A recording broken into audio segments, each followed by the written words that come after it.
कमरा शोर में डूबा रहा और जियों ने शोर से अलग होकर उस लड़की को साथ लिए प्राइवेट रूम की तरफ चल दिया। दरवाज़ा बंद हुआ। अंदर मध्यम रोशनी, पीस की हल्की गूंज और एक कमरे में मुकम्मल राजदारी का किला था। जियों ने उस लड़की की आंखों में झांका और मुस्कुराकर करीब हुआ।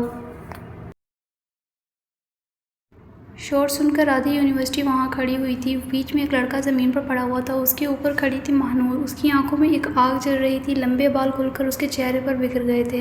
वो बार बार उसे धक्के दे रही थी, उस पर मुक्के बरसा रही थी। स्टूडेंट के हजूम में कोई आगे बढ़कर हिम्मत नहीं कर रहा था। सब वो सरगोशियों में बोल रहे थे, यही है ना वो महानूर, यूनी की सबसे खतरनाक लड़की। हाँ, इसी से तो लड़के भी पंगे नहीं लेते।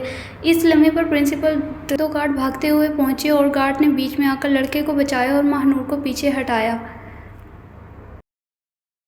प्रिंसिपल ने सख्त लहजे में कहा, महानूर, ये क्या तमाशा लगा रखा है। प्रिंसिपल के ऑफिस पहुंचते महानूर गुस्से में कुर्सी पर बैठ गई। उसके रुखसार पर पसीने की बूंदें और बिखरे हुए बाल उसकी खूबसूरती को मजीद पुरकशिश बना रहे थे। वो इतनी हंसी थी कि अगर मुस्कुरा दे तो पूरी महफिल दीवानी हो जाए, लेकिन आज उसके चेहरे पर गुस्से के तूफान लिखे हुए थे। प्रिंसिपल ने पानी का गिलास आगे बढ़ाया, पानी पियो और ख़ुद को संभालो। ये कोई तरीका है? यूनिवर्सिटी का माहौल तुम ख़राब कर रही हो। महानूर ने मेज़ पर हाथ मारा और बुलंद आवाज़ में कहा, माहौल ख़राब? ये लोग जो मेरी इज़्ज़त उछालेंगे उन पर आप खामोश रहेंगे? प्रिंसिपल सख्ती से बोला, तुम्हें अपने गुस्से पर काबू पाना होगा, हर बार हंगामा नहीं।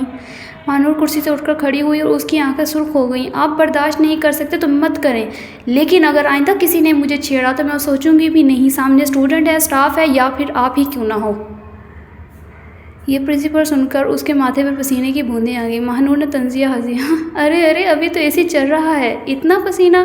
तंजिया हंसते हुए दरवाज़ा ज़ोर से बंद किया और बाहर की जानिब निकल गई।